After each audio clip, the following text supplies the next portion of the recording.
దేవునామానికి మహిమ కలుగును గాక. కీర్తన గ్రంథం 65వ అధ్యాయము, లోకాసు వార్త 21వ అధ్యాయము ఈరోజు చదువుకుందామండి. మనం ప్రధాన గాయకునికి దావీదు కీర్తన గీతము.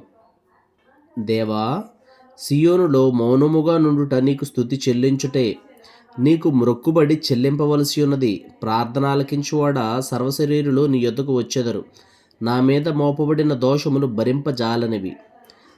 మా అతిక్రమముల నిమిత్తము నీవే ప్రాయశ్చిత్తము చేయుదువు. నీ ఆవరణములలో నివసించినట్లు నీవు ఏర్పరచుకొని చేర్చుకున్నవాడు ధన్యుడు. నీ పరిశుద్ధాలయము చేత, నీ మందిరములోని మేలు చేత మేము తృప్తి పొందెదము. మాకు రక్షణకర్తమైన దేవా, భూదిగంతముల నివాసులందరికీ, దూర సముద్రము మీదనున్న వారికి ఆశ్రయమైన వాడా, నీవు నీతిని బట్టి భీకర క్రియల చేత మాకు ఉత్తరమిచ్చుచున్నావు. బలమునే నడికట్టుగా కట్టుకున్న వాడే, తన శక్తి చేత పర్వతములను స్థిరపరచువాడు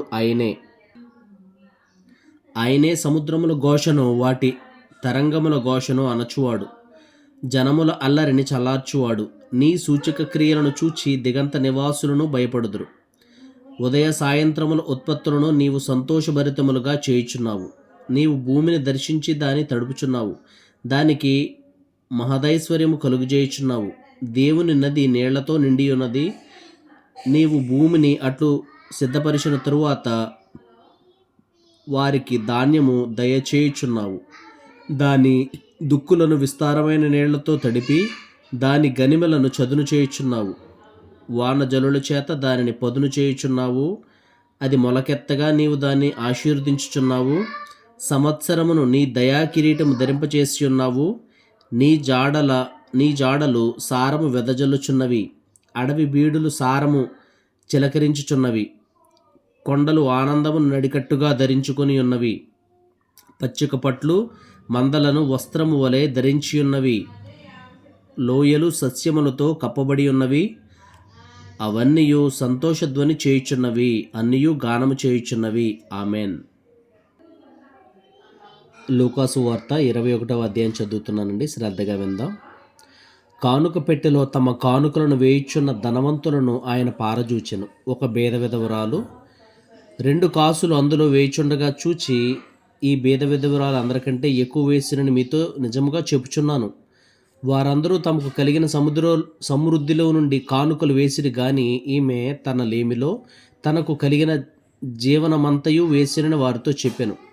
కొందరు, ఇది అందమైన రాళ్లతోనూ అర్పితములతోనూ శృంగారింపబడి ఉన్నదని దేవాలయంను గూర్చి మాట్లాడుచుండగా ఆయన, ఈ కట్టడములు మీరు చూచుచున్నారే, వాటిలో రాతి మీద రాయి ఉండకుండా అవి పడద్రోయబడు దినములు వచ్చుచున్నవని చెప్పెను.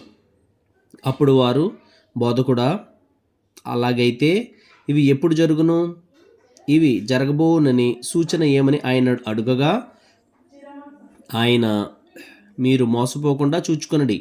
అనేకులు నా పేరట వచ్చి, నేనే ఆయననియు కాలము సమీపించననియు చెప్పుదురు. మీరు వారి వెంబడి పోకుడి. మీరు యుద్ధములను గూర్చి కలహములను గూర్చి వినినప్పుడు జడియకుడి. ఇవి మొదట జరగవలసి ఉన్నవి గాని అంతము వెంటనే రాదని చెప్పెను. మరియు ఆయన వారితో ఇట్లనెను, జనము మీదకి జనమును, రాజ్యం మీదకి రాజ్యమును లేచును. అక్కడక్కడ గొప్ప భూకంపములు కలుగును. తెగుళ్ళను, కరువులను తటస్థించును. ఆకాశము నుండి మహా జయోత్పాదములను, గొప్ప సూచనలను పుట్టును. ఇవన్నీ జరుగుక మునుపు వారు మిమ్మను బలాత్కారముగా పట్టి, నా నామము నిమిత్తము మిమ్మను రాజుల యొద్దకును అధిపతుల యొద్దకును తీసుకుని పోయి సమాజ మందిరములకును చెరసాలలకును అప్పగించి హింసింతురు. 13వ వచనం నుంచి చదువుతున్నానండి. ఇది సాక్షార్థమే మీకు సంభవించును. కాబట్టి మేమేమి సమాధానము చెప్పుదమా అని ముందుగా చింతింపకుందుమని మీ మనసులో నిశ్చయించుకొనుడి.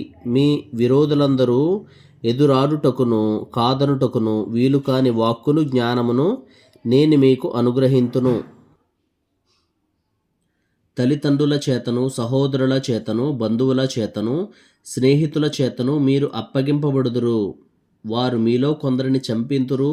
నా నామము నిమిత్తము మీరు మనుషులందరి చేత ద్వేషింపబడుదురు గాని మీ తల వెంట్రుకలలో ఒకటైనా నశింపదు. మీరు మీ ఓర్పు చేత మీ ప్రాణములను దక్కించుకుందురు.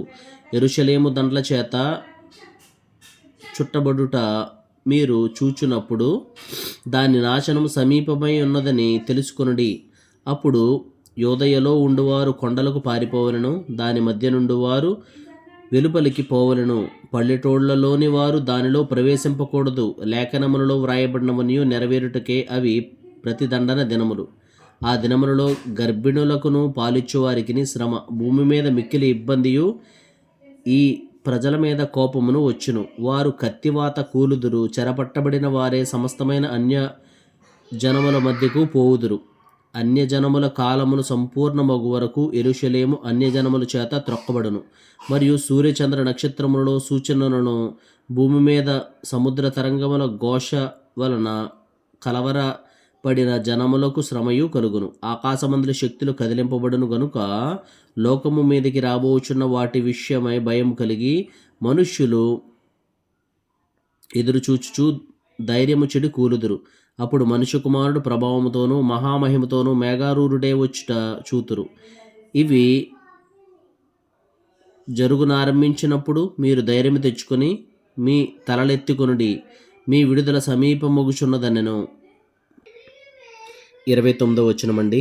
మరియు ఆయన వారితో ఈ ఉపమానము చెప్పెను. అంజూరపు వృక్షమును సమస్త వృక్షములను చూడుడి. అవి చిగురించుట చూచి వసంతకాలం ఇప్పుడే సమీపమాయనని మీ అంతటి మీరు తెలుసుకుందరు కదా. అటువలే మీరు ఈ సంగతులు జరుగుట చూచినప్పుడు దేవుని రాజ్యము సమీపమాయనని తెలుసుకొనుడి. అవన్నీ జరుగు వరకు ఈ తరము గతింపదని నిశ్చయముగా మీతో చెప్పుచున్నాను. ఆకాశమును భూమియు గతించును గాని నా మాటలేమాత్రమును గతింపవు. మీ హృదయములు ఒకవేళ తిండి వలనను మత్తు వలనను ఐహిక విచారము వలనను మందముగా ఉన్నందున ఆ దినము అకస్మాత్తుగా మీ మీదకి ఉరి వచ్చినట్టు రాకుండా మీ విషయమై మీరు జాగ్రత్తగా ఉండుడి. ఆ దినము భూమి అందంతటా నివసించు వారందరి మీదకి అకస్మాత్తుగా వచ్చును. కాబట్టి మీరు జరగబోవు వీటి నెలను తప్పించుకొని మనుష్య కుమారుని ఎదుట నిలవబడుటకు శక్తి గలవారగునట్లు ఎల్లప్పుడూ ప్రార్థన చేయుచు మెలకువగా ఉండుడని చెప్పెను. ఆయన ప్రతిదినము పగటియందు దేవాలయములో బోధించుచు రాత్రివేళ ఒలీవ కొండకు వెళ్ళుచు కాలము గడుపుచుండెను. ప్రజలందరూ ఆయన మాట వినుటకు దేవాలయంలో ఆయన యొద్దకు పెందలకడ వచ్చుచుండిరి.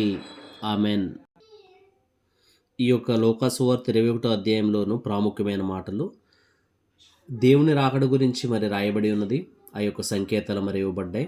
భూకంపాలు వస్తాయి, మరి యుద్ధాలు జరుగుట మీరు చూస్తారు. యెరూషలేము మీదకి అందరూ చుట్టుముడతారు. యెరూషలేము కాపురస్తులు అందరూ చెదిరిపోతారు, చెల్లా చెదిరైపోతారు అని ఇక్కడ రాయబడి ఉంది.